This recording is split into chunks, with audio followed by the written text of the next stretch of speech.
এবারে ধূমকেতুকে মুক্তির আলো দেখাতে বাংলাদেশ হাই কমিশনের দ্বারস্থ প্রযোজক রাজা।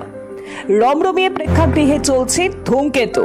দেব শুভশ্রী জুটির এই ছবির জন্য বছরের পর বছর মুখিয়েছিলেন দর্শক মহল। সেই অপেক্ষার অবসান ঘটিয়ে 14ই আগস্ট মুক্তি পেয়েছে বড় পর্দায় এই ছবি। মুক্তির পর থেকেই ভালো ব্যবসা করেছে দেশু জুটির ছবি। শুধু এদেশের দর্শক নয়, ওপার বাংলাতেও যাতে এই ছবি সকল বাংলা ছবির দর্শক দেখতে পান তার জন্যও উদ্যোগী হয়েছে ছবির টিম।